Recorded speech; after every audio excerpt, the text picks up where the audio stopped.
Sorry, everybody. 1 second. I'm trying to figure out why we can't see.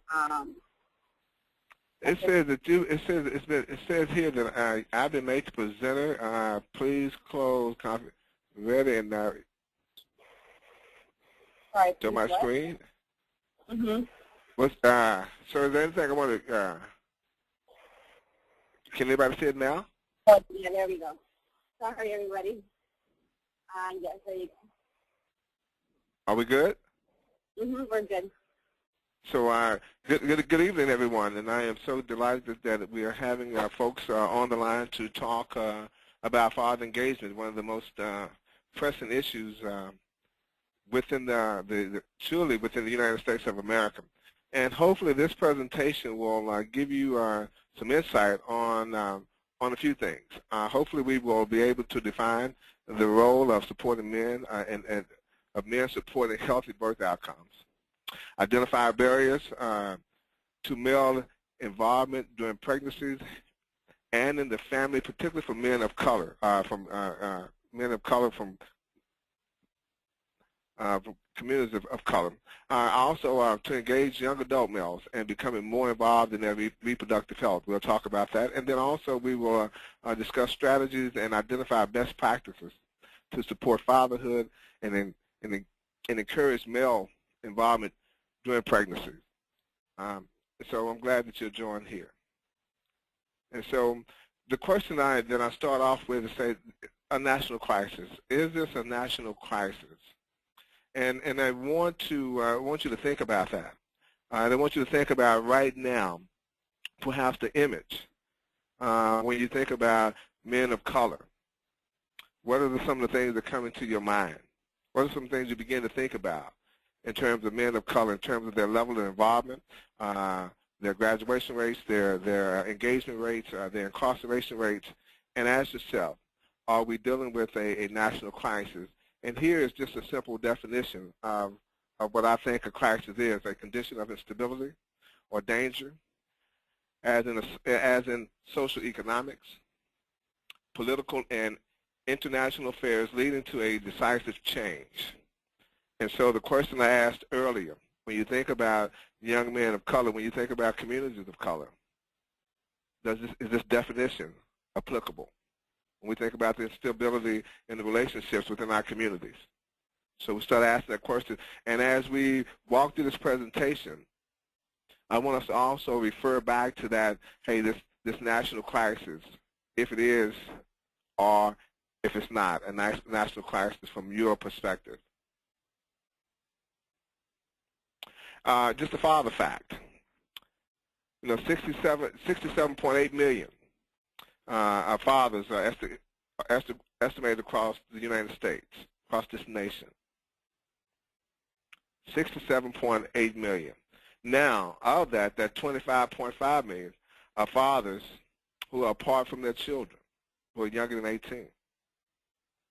And then it tells us also about 34% of children live with their biological father, which is a great thing. But also, take this note, that the United States of America, we lead the world in fatherless homes. We are number one in fatherless homes. And I think, go back to that first slide about the crisis that I think that we perhaps have in America, and then see if we can relate that comment about leading the nation in fatherless homes, and see if that has anything to do with perhaps the things that we are dealing with in our communities, and particularly our communities of color. The importance of father involvement, I mean, it's pretty easy, and I'll tell you something. You can see a lot of these things in your own communities, but the cost of that father involvement or not having that father involved. And let me say this also. I would almost suggest that most of us who are listening to this webinar today, know someone who was raised without father involvement, without their fathers being involved. And also, I'll say this to you. Most of you know someone who was raised with their father, without their father being in their lives, and has never, ever stepped in their father's home. Now, the cost of absent fathers, go back to the national crisis I talked about. 5 times more likely to live in poverty. Think about that. And think about the communities where that's more likely to happen. Those are the communities of color.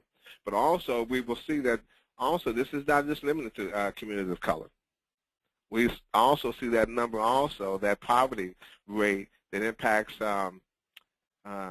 Anglos, American Indians as well, and it's Hispanic. So that is that's one of those things when father's not involved, we all feel that impact. 3 times likely to fail in school. Twice as likely to develop emotional or behavior problems. Twice as likely to abuse drugs. And also twice as likely to be abused or neglected. Think about that. Think about that one right there. The power that fathers engaged in his kid's life as a protector, that more than likely his kid will not be abused or neglected. And so there's some challenges that we'll talk about in terms of engaging that father. And also I will say to you that as sometimes in this webinar, I will appear to talk out of both sides of my mouth when it comes to fathers. So because I think sometimes we are just that sophisticated, and at times we are just that simple. But also we're twice as likely also to be involved in crimes. Now go back to that first slide, the national crisis. And then we'll talk about, when we're talking about here, when we're talking about infant mortality, when we're talking about how many children are being raised without their fathers involved in their life. And then they're also 3 times more likely to commit suicide. And I would tell us this as we move on in this webinar. Start looking at almost every incident that you see out in our national landscape, horrendous activity. And one of the things that I always will ask folks to look at, see who is the first person who was conversating about that incident, particularly those who are closer to the individual who was committing the act. And what I'm saying to you, many times we don't hear the father's voice in that whole process. So that's just an indicator of how important a father can be in this whole process. Now, the role of men supporting healthy birth outcomes is pretty interesting. And when you're listening to me, you're listening to someone who was a father at 19 also, and someone who's been married now for 33 years to my teenage mother of my child. But one of the things that I would tell you that I would say that we have to make sure that young men understand, and also I would also want to understand this also, is that many of the men that we are talking about perhaps have not had models, what it's like to be healthy in a relationship. So one of the first things that we have to talk to these young men about is being present. Being present. And that is from having the sex, from the initial act, to having the sex, to once she announced that now she is with child, that he has to also stay connected. And staying connected simply means in a lot of cases that, hey, being there for her and making sure that she's not viewing herself as just another piece of meat. And so he has to also then start talking about his relationships and what he wants out of his relationship. But also he has to be a good listener, because also there's a good possibility that the mother of the potential mother is struggling also with a changing of her bodies as well. And so also he has to also understand his value. We have to make sure that he understands his value in this process from conception to birth. Too often, young men think that their life starts, or their relationship, or their responsibility starts when the baby enters the world. But the reality says that you have a healthy baby outcome if that father is engaged from conception. Think about this, and as you're talking to young men, and you want to talk to them about their value, you want to talk to them about their value in terms of you want to make sure that you attend the doctor's appointments. But when he attends the doctor's appointments, when he's willing to attend the doctor's appointment, that says that the mother of his child is going to be more willing to attend doctor's appointments. When you start talking to him about his value, when you start talking to him about he has the potential to say to the mother of his child about not smoking, about making sure that she's doing all the things that she's doing that she needs to do to have a healthy baby. And so he has to make sure, we have to make sure that he understands that he has to make sure his voice is heard, and that his voice is heard in a caring capacity, not in just an authoritative capacity, but in a caring capacity. And he needs to make sure that while he is talking with his doctor or practitioners, that he's asking questions. He's making sure that he's asking the right questions. And many times, when you are a young man of color, we don't know if we're asking the right questions, so sometimes we don't ask any questions at all. But I think we must encourage him also to ask the practitioner or the doctor, am I asking the right questions so therefore I can be a better father to my child, and I can prepare this world, his world, to be a better place. And continuing on there also, one of the challenges also, depending on where you live at, what your living conditions are, but part of that father's role, that new father's role that you can give him this assignment, you give him this assignment about, hey, have you prepped the house? Have you done safety checks and in the living quarters?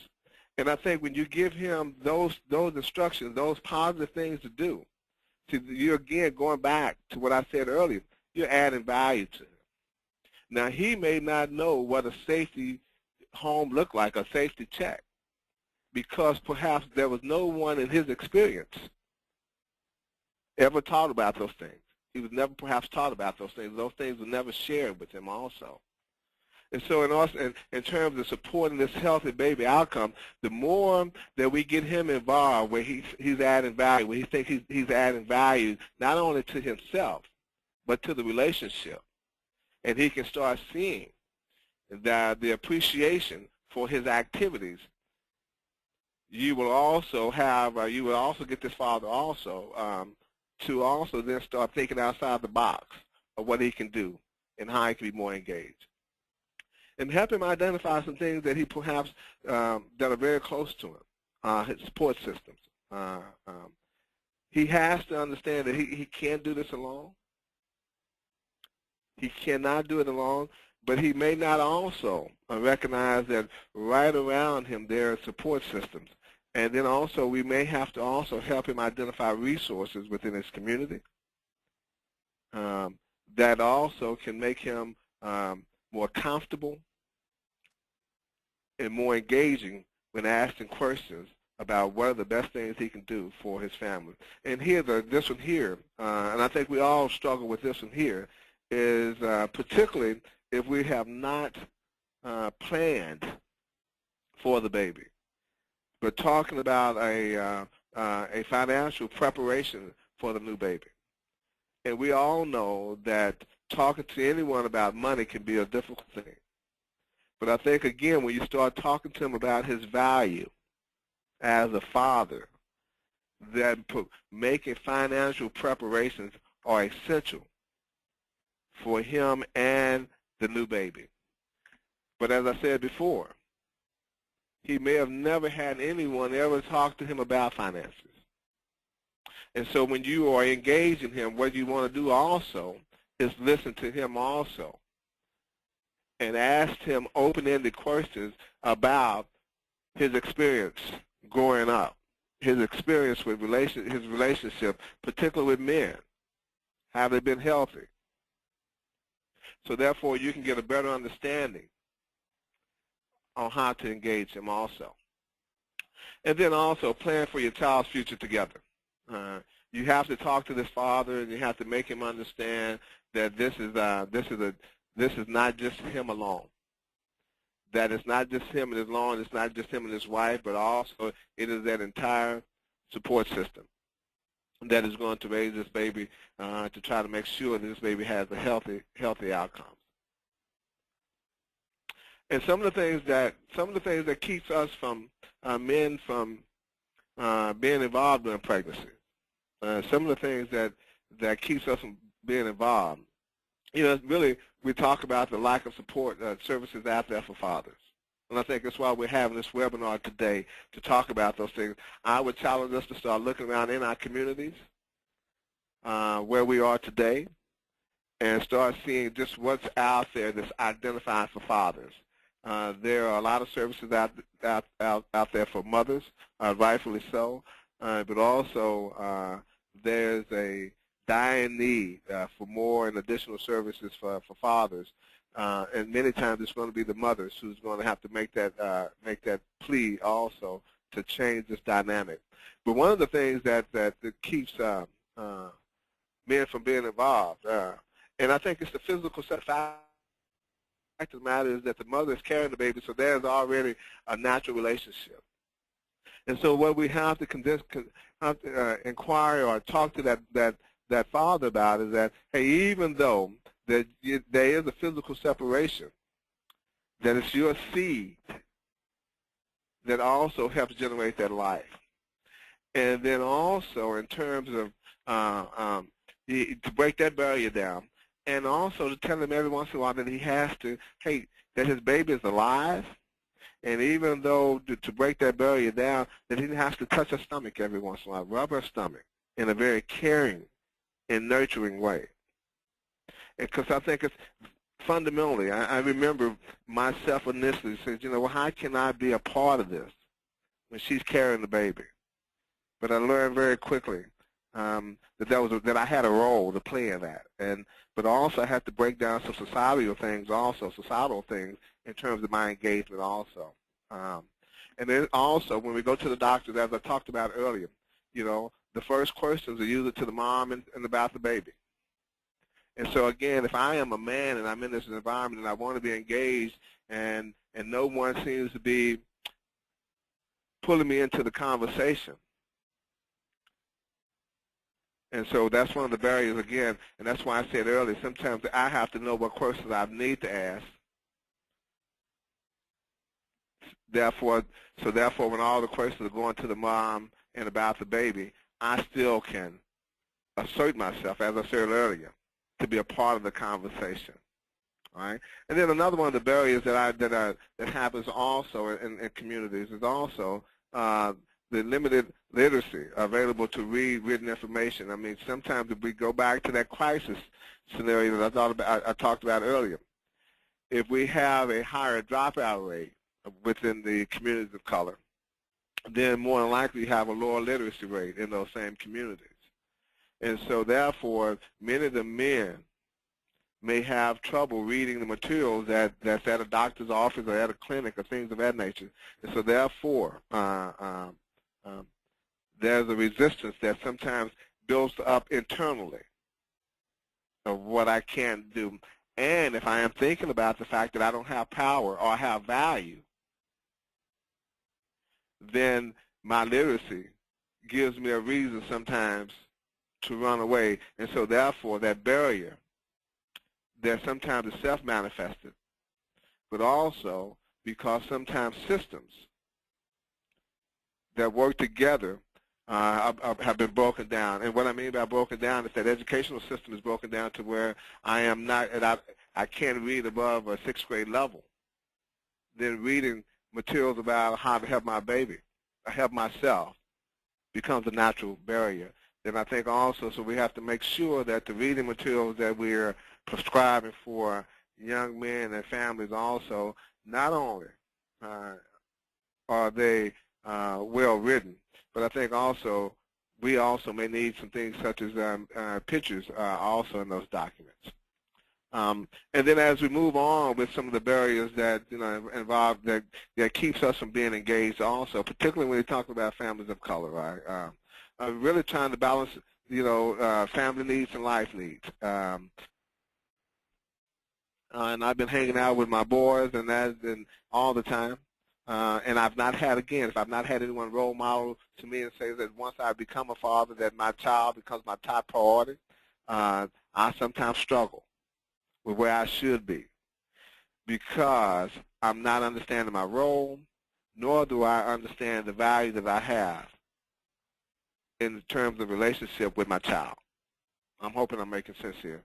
And then another thing that happens also many times, one of the barriers is the location of the doctor's office. Hopefully, we have the doctor's office located in communities of color. But sometimes it's a struggle for fathers, and particularly if I'm working, to get off work, to go across town, to go in different places to actually attend doctor's appointments. And what time of the day are these doctor's appointments? Because, again, if I am poor and I'm from communities of color and I'm working an hourly job with an hourly rate, when I take off that job, there's a good possibility I'm not even going to get paid for that. And so if that doctor's office is located in a place that's not convenient for me, but I don't have quick access to, then that may be a barrier for me as well. And so one of the things we can look at when we are looking at doctor's offices is that what are the hours of operation? What are the hours of operation that they provide for that community? And many fathers have to continue to work during maternity leave. And I know that the federal law has family medical leave for both the mother and the father. But often the men that we're dealing with, we internalize that the fact that our value is in work. And so one of our jobs here, as we're talking about engaging young men and their role as fathers in healthy birth outcomes, right? One of the things that we can do for them also is let them know that their value is beyond labor, that they have value in nurturing. And also instinctively, that is something that has been taken away from them, right? And then I think also if we are able to provide them more information about infant mortality and perhaps their role staying engaged early on in the pregnancy, that limits or can have an impact on infant mortality. Again, here, one of those barriers, again, is I don't understand the power that I have by being engaged. And I think that's one of our challenges, is to make sure that fathers, and particularly fathers of color, who've not had healthy models, understand their value in every stage of pregnancy. Then also, a lack of emotional outlets for us. Where do I go? And what I mean by that is, where do I go? Most times when I have a problem, when I don't know anything, I'm looking for someone to talk to. And if I've not if I've not had that healthy role model, and if I've come from a neighborhood or a community where the role model does not live in my house, is that the person I talk to? Do I continue to get that bad advice? And so we have to also, with these men, particularly those of us who, sometimes have chips on our shoulders. And we have these chips on our shoulders, because of our experience throughout life that surely has everything to do with sometimes with our race, with the community that we come from, with our educational levels. We have chips on our shoulders, and sometimes we don't want to go anywhere. But we need to go somewhere. And part of this thing about engaging that father, right, is getting him to understand that it's just not about him any longer. And so when I say where do I go, again, we have to make sure that there's resources within our communities for that father to have an outlet. And if they are not there by some system, then I think what the community is going to have to do is come together and start creating those outlets for themselves. I mean, who do I call? I remember the experience of my wife was able to call her girlfriend, her mother. She was able to call someone and talk to her about her experience as she was walking through this birth. But there was many times when I wanted to pick up the phone Now, because my father wasn't engaged in my life, surely he wasn't the person that I called, and I just didn't know who to call. And then so therefore, sometimes instinctively, what I try to do is try to do it all. You know, I try to do it all. I try to be that Superman. And then if I'm not trying to be that Superman, then I'm the one who's totally disengaged. And that's what I said earlier when sometimes I'm going to seem to talk out of both sides of my mouth here. And this is one of those cases. Sometimes I am so macho. I am so good at what I'm doing, at least I think I am. I'm going to try to do it all. I'm going to try to do everything I can to satisfy you, to engage you, not understanding that perhaps I'm not taking care of you by trying to do it all. Or one of the barriers is because I don't have or not had anyone ever to role model what a healthy father looks like or being engaged in a pregnancy, then I may not do anything. And so both of those situations could be challenges for us. Now also here, and I said this earlier, sometimes we don't have role models. And as I said earlier, when you talk about the United States of America leads the nation in fatherless homes. As I said earlier, that many of the folks who are divorced do not get a chance to have their kids in their homes. And so, so therefore, again, that's one of the barriers. We just hadn't role models. And then also another thing here is the lack of male-centered focus materials. It goes back to that reading level I talked about. But I need, if I'm going to go to the doctor's office, if I'm going to go to a clinic, then when I want to see to some degree, some things in there talking about my value. Some things there's a picture in there that says men are welcome. The environment says that this is a place that men can be also. And so sometimes we need those kind of things. And then another challenge that we have here, and I think most of us can identify this with this, is sometimes it's the relationship with the mother of the child. I mean, sometimes things may have went well while we was in the process of making a baby, but perhaps my behavior or some things I've done or not done caused me and the mother to have to fall out over time. And then once that relationship severs, many times as a male, particularly a male that's not having anyone to role model a healthy relationship, we tend to we give up. We give up. And sometimes we give up too early, and it goes back to the fact of the matter. It goes back to the conversation I had earlier about not understanding my value. Because when I understand my value in my relationship to my child, then I don't give up. And also, one of the things that's a barrier to men getting involved is the relationship with the mother's family. Sometimes the mother's family don't think perhaps that I'm good enough for her daughter, or the fact of the matter is if I've gotten her pregnant at an early age, or if we've gotten pregnant together at an early age, then perhaps the mother's family is disappointed with me because perhaps she's saying that, hey, I've shortened the potential of her daughter, so therefore that can create problems also. And so, again, these dynamics of relationships have direct impact on the barriers of men being involved in pregnancy. My employment status goes back again to that national crisis. If I'm not employed, then that means more than likely the mother of my child is going to have to be on Medicaid, Medicare, or some kind of services of that nature. I don't always feel good when I'm not employed because I look at a society that tells me that I should be a breadwinner, right? And so if I'm not employed, then I may have minimum to no health care benefits, right? And then also that lack of transportation. And then one of the biggest barriers also is, hey, where am I living? In my living arrangements. And many of those things keeps me sometimes from being actively involved in the pregnancy of the mother who's having my baby. Now, again, some of the important stuff, some of the benefits of and this way you want to start talking to fathers and young men about their value when you start talking to them about their benefits, the benefits of them being engaged in their kids' life, in their children's life. You start talking to them about, that your kid is going to be smarter, going to have more better cognitive outcomes, that, your kid will have a higher self-esteem. I think when you start talking to me about those things, that's my value.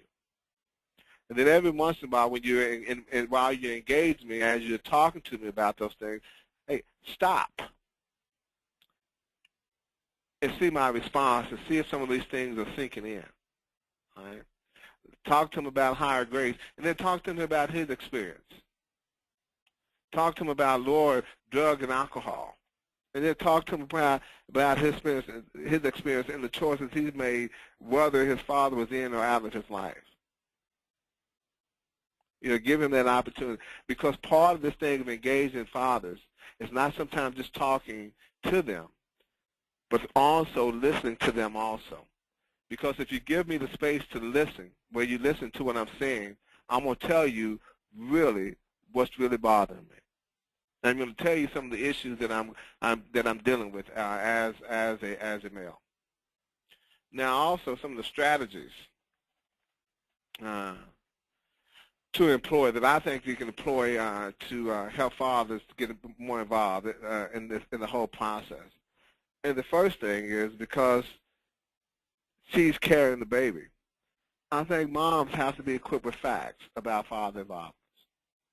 I mean, really do. And I think here you've gotten a couple of sheets here that we've talked about, and slides here rather, that we've talked about it. You talked about it when we talked about the cost of him being absent, but also we've talked about the benefits of him being present also. And I think also when you're talking to him about strategies, talk to him about his experience. His experience with his father. Or if it's not his father, other men, other males. But again, mothers, what we want to make sure is that we equip mothers with fact sheets. And I think these fact sheets should be put up in places like practitioner's office, doctor's office, clinics. Those fact sheets should also have a face of a man on them as well, and of a healthy man, right? And then also here in terms of helping me to get more engaged in this whole process, in terms of helping me, right? Provide me with the list of questions that I should ask the doctor. As I said earlier up in front, many times I don't know what to ask. Many times I've not even sit and talked to doctor. Maybe I don't even feel like I'm qualified. Maybe I'm intimidated when I'm talking to someone who has the title doctor. And so in order to help me get through some of those things, or get past some of those things, maybe there's a list of questions that I should have. And then again, we want to make sure that there's male-centered information, male media. There is nothing more disheartening than going to your doctor's office or to the I think YBGN or office with your wife, and everything that you're reading, every book that you pick up, every magazine that you pick up in there, it's all about women. It's all about today, which is cool, but I have never saw anything that was about me as a male and my role in this process. And I think every once in a while, you get me engaged. You get me engaged when I can read about who I am and what I am and what role I'm playing in this process. And so I think that's a value add that I think in order to change the dynamics of this crisis from conception to birth, these are some of the things I think that will help in that process. Again, go back here. Help me identify my family support systems. Because many times if I'm coming from a community of color, I may not know. I may not recognize what a support system is. And it may be all around me. There's communities that have faith organizations in them also. There's many 501c3s that's in those communities also. But help me identify that support system. And then challenge me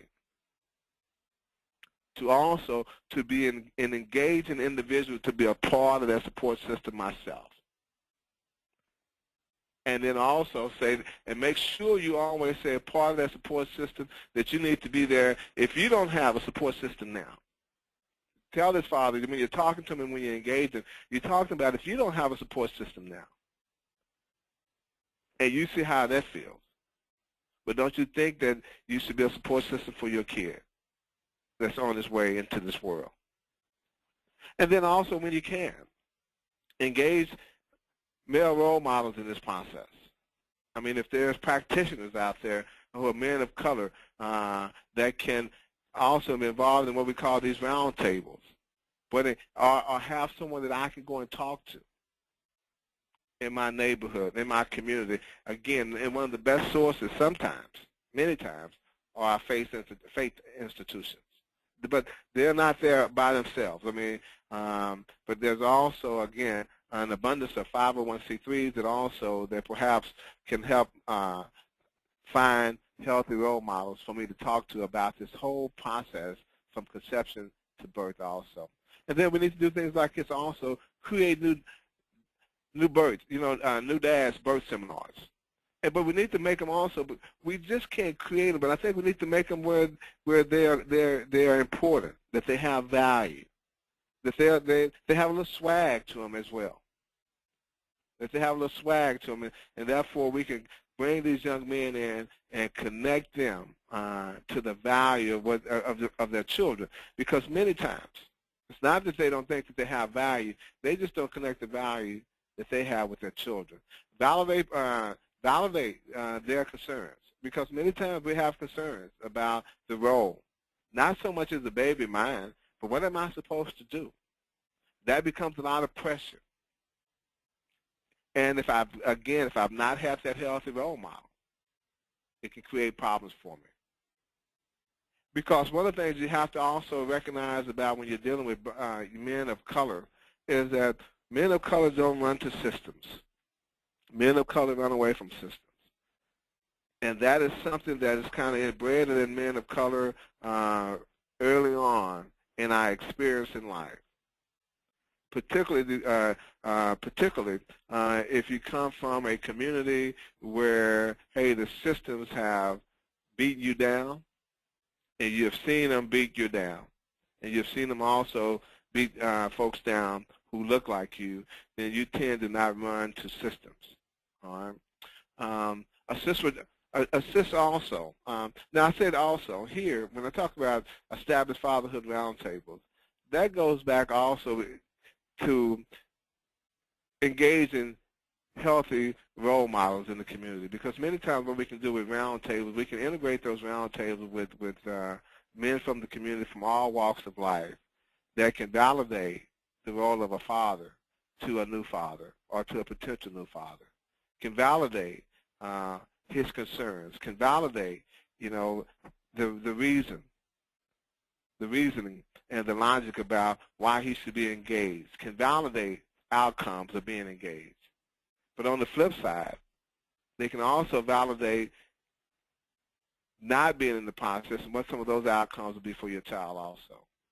The roundtables give us an opportunity to talk about some real-life experiences in a non-threatening environment where we can be absolutely honest about our processes, about our character, about our families, about the choices that we made or we need to make in terms of producing healthy outcomes for our communities and our families.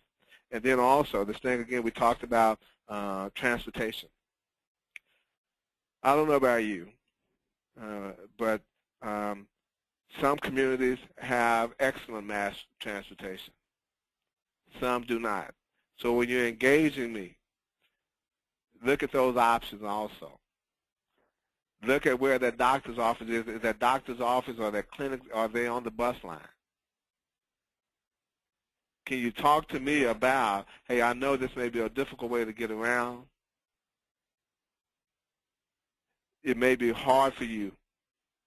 But if you don't do it, what are you saying to your child about ensuring that they get the services? And so therefore, help me understand how to navigate transportation issues also. And then also when it's available, in all of these communities, provide me a director to family assistance, family resources. So therefore, I know where to go. I mean, so I know where to go. And then also in that directory, I need to make sure we need to make sure that there are specific things that if I call that number, what I may get. And so that helps me also in terms of developing a director of family resources within our community. In many communities, in their human services departments will have those resources available, and sometimes we just have to point fathers to those resources. And then as I talk about these resources, one of the things we have to also encourage fathers to do, more than anything, we have men at times, we have this thing called pride that will get in our way. Now, if I happen to be a single father, or I happen to be a father where my wife or bedridden can't get around, one of the things that I may have to do is go out and file for benefits. I may have to go out and seek additional help and resources for my child. And so one of the things that we have to really encourage men to do is not to be ashamed of needing help to be an engaged father throughout the entire pregnancy. Because sometimes my pride will get in the way. And when you go to places like WIC, I think WIC stands for Women, Infant, and Children. Sometimes men, we have a tough time getting past that because that word, that initial word locks me out. But we have to get past the word and still go and get the resources we need there for our children. And I think it more than anything, when you are engaging fathers, young men, potential fathers, it's really talking to them about their value. And what do they think their value is at this particular point? And why they think their value is where it's at. Where did that come from? And again, go back and make sure that you can talk to them about facts about their value. And too often, many of these guys who are from communities of color, we think that it costs money to have value. Think about that word again, that national crisis. And what do you initially think about when you think about men of color? Too often we think, that, this whole experience is about money. Well, we need to be able to articulate to our fathers, these particular fathers, that money is cool and good. But the most important thing that your kid wants from you, that you can have a value in this whole process, not only your kid, your potential kid, but the mother of your child who's carrying your child, what they need and what they want from you is your time. And finally, just help us think through this whole process. Again, we talked about finances earlier, but I don't know if anyone who's kind of prepared who is prepared to go through the process of raising a child, changing their whole financial situation, rediscovering those things, and prepared to move forward without having a plan, without talking about it. And I think many times in our communities, that is one of the things that we don't do very well. In fact, two things that happen in the communities of color, in my opinion, is that we don't like to talk about money, and we don't often talk about our responsibilities in terms of our level of engagement to one another, to our community, and to our children. But hopefully that conversation is beginning to change with webinars such as this. And then the final thing that I would say to a father, and I would tell a father this also, is to create that plan, that workbook for your child's future. Create something that you can pass on to your child. And then always use these words with fathers. Use these words with fathers no matter where they come from. You tell them that they will leave a legacy here whether they choose to or not. And so if you're going to leave one perhaps that you would want to be remembered. And then quickly ask them, what legacy have your father left with you? And then I would say to you, let him answer that question. and then we can begin the process of engagement. I do thank you for hanging in there with me. And the last slide says it's the importance of father. Look what it does. It increases informal support and resources. Think about that.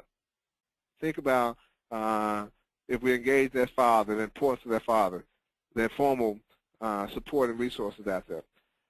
Promotes family and cultural connections. Now you have two sides of a family that that kid can be exposed to. More eyes on that child's well-being. And facilitates concurrent plan when necessary, and then it gives child a greater understanding about his or her life. And I think that's what, at the end of the day, that's what we want for our young children to have a better understanding of their purpose in life. And I think by engaging fathers, getting fathers more involved in their children's life early on, from conception to birth, our children will have healthy outcomes. If our children have healthy outcomes, then that means our community will have healthy outcomes. I thank you for your time today. Thank you very much. And so now we're going to go into the questions part of the webinar. So if you have a question or something that came up that you wanted to go in detail, please use either the questions box or the chat box. And I will read those out loud, and then we will have our speaker, Mr. Kenneth Thompson, answer those questions for you. I would actually like to ask a question myself. A lot of times I think that we see a lot of females who do not want the fathers involved in either their pregnancy or their baby's life. So what do you have to say to those females? Or, well, I would say to those females, I would ask those females, if they, initially I would ask them some simple questions. Do you love your children? All right? I mean, and more likely they're going to say yes. But then I would go back now. That's when I would equip them with those facts. So let me show you something. Now, if he's a good guy and you just don't like him, don't penalize your child. Because let me show you, when he's involved in your kid's life and your kids do better, and your kids, when he's involved in your kid's life, these are some of the things that more likely will happen with your children in terms of those positive outcomes. Right? And then also ask them if they like being poor. And sometimes most of them are going to tell you no, but then I would also say, do you know you have a greater possibility of being poor if you don't have the father of your kids engaged in their lives? And so I think one of the things to do with those mothers, again, I think just as we have to do with fathers, I think you have to equip them with facts. And just as I said earlier, sometimes, hey, when we come from our communities, we have these attitudes that, these chips that's kind of built in on, these almost like built-in chips. And so we have to deactivate those chips. And I think the way we deactivate those chips is with knowledge. And then I would talk to them about, look around at everyone right now that you know that has a child where their father is not engaged in their lives. And then look at folks who have children where they're both the father and father in their lives, and look what's going on. Who have the best, the possibilities of the best outcomes. And I think when we start looking at those things, and if we love our children, then perhaps then we will rethink how we process this information. And then remind, it's not about her any longer. It's about a child. Mm-hmm. We have one question that came up, and it says, I think you brought up a good point about the lack of men marketing materials. Are there any good websites and or other resources available currently for men? I think the first thing that I would do is go to, there's a clearinghouse for men's information, also the National Center of Fathering Clearinghouse. And I think you can go to fatherhood.gov where you can start getting some of that information. But I think also more important than that, than going out and getting that information here, right? I think one of the most, as individuals, if this is our work, and when we go to those places, one of the things that we can do is ask those questions also. And so, yes, there's places that you can go out and perhaps get some of that information and look it up.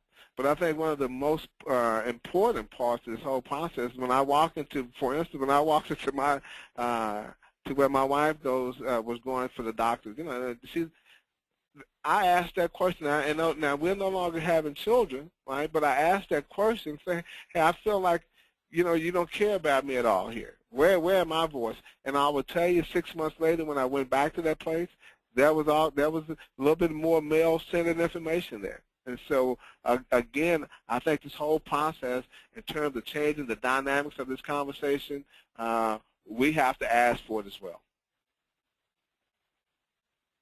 And also, the CDC has a new preconception website, and they have a full men's section. So that's also a really good resource. And I think they have their website says a healthy baby starts now.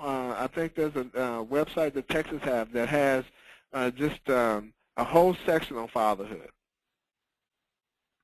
Those are excellent resources. You have another question. It says, let's say you have a father choosing to stay disconnected. You finally get a chance to talk with him and wish to point out the benefits of being involved. How do you not challenge their pride or insult their perception that the life they currently have could have been better, and that they now have the chance to offer that improvement for their child? Wait a minute, I got one more time. Can you just kind of sum that? Let's say you have a father choosing to stay disconnected. You finally get a chance to talk with him and wish to point out the benefits of being involved. How do you not challenge their pride or insult their perception that the life they currently have could have been better, and that they now have the chance to offer that improvement for their child? So this is a father who was not connected. Now we got him connected. Mm-hmm. And you don't want to insult them by saying that they could have had a better life. Well, see, again, this is not about insulting him, right? This is not about insulting him, right? I think this is about laying out some facts to him, right? Because by not being there, he's already insulted his child, right? And so therefore, there's some accountability that I think comes from his perspective, comes to him. And so when I have that father who's been distant, have not been away from his kids, right? The first thing I do is I ask the kid to write the father, let the father know what he has missed out on. I sometimes flip the script because sometimes, you remember I said this thing called pride that gets in our way sometimes, and we just can't see some things. But sometimes the person who can get to us more than anything, not the mother of our children or anyone, but our children. And so sometimes I would have the child write to my father, to the father, about how his life and some of the things he wished his father could have done with him. And I find that many times these fathers will try to come back in and be fully more engaged in their kid's life. I hope it answered the question. No, thank you. That was great. Anybody else have any questions? We're coming to the end of the hour, so we'll take any last questions. I don't really see anything coming in. So I want to thank you again, Mr. Thompson, for your great presentation and answering our questions. Thank you, everybody, for joining us. I know it's we're right about the holiday, so I wish everybody a happy holiday, and then hopefully you'll join us for our January webinar, which I will send out an email with more information about.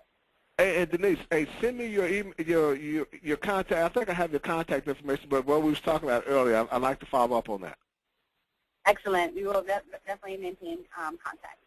Okay. Thank you. Bye. Thank you. Bye-bye.